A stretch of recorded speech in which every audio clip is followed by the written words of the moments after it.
Avec Mamadou Namori Traoré, nous échangerons sur le projet de feuille de route du gouvernement adopté ce vendredi en session extraordinaire par le Conseil des ministres.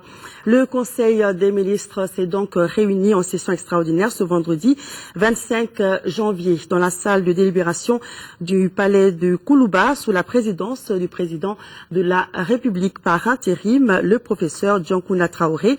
Après examen des points inscrits à l'ordre du jour, le Conseil a adopté le projet de feuille de route pour la transition politique. Avec Ibrahima Djambélé, nous allons découvrir ce projet de feuille de route. Ibrahima Djambélé, bonsoir. Bonsoir, tout à fait. Mesdames et messieurs, bonsoir. Le Conseil des ministres a donc adopté le projet de feuille de route de la transition politique. Depuis le 17 janvier 2012, notre pays subit des attaques armées par des groupes terroristes et indépendantistes.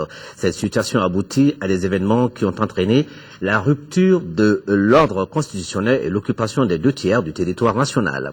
Sous la pression de la communauté internationale et de la communauté économique des États de l'Afrique de l'Ouest, CEDEAO, le Comité national pour le redressement de la démocratie et de la restauration de l'État a signé l'accord cadre du 6 avril 2012 qui prévoit, entre autres, la mise en place des organes de la transition. Ainsi, le président de la République par intérim et le gouvernement d'union nationale ont été investis et les missions à réaliser au cours de la période transitoire. La présente feuille de route sert de cadre de référence à l'action gouvernementale pour cette période. Elle a été élaborée sur la base d'un processus participatif impliquant les forces vives de la nation et les organisations de la société civile. Elle est articulée autour de deux missions essentielles: le rétablissement de l'intégrité du territoire national, l'organisation d'élections libres et transparentes.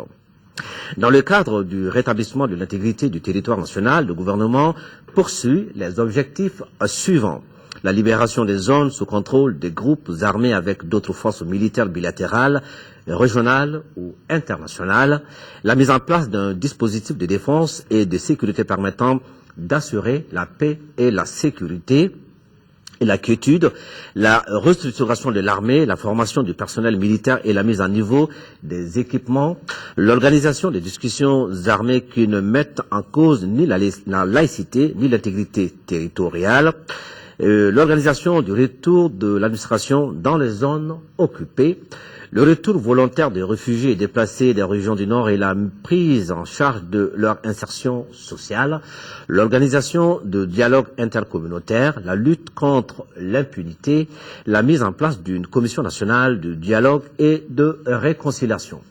Dans le cadre de l'organisation d'élections libres et transparentes, le gouvernement poursuit les objectifs suivants: la transparence, la crédibilité et la participation des électeurs aux prochaines élections présidentielles et législatives sur toute l'étendue du territoire national, la neutralité des organes de la transition qui écartent le président de la République par intérim, le Premier ministre et les membres du gouvernement des élections présidentielles et législatives, l'adoption de textes relatifs au régime général des élections, à la communication audiovisuelle, au régime de la presse, à la répartition équitable du temps d'antenne et au statut des partis de l'opposition et du chef du principal parti de l'opposition, la recomposition de la CNIE.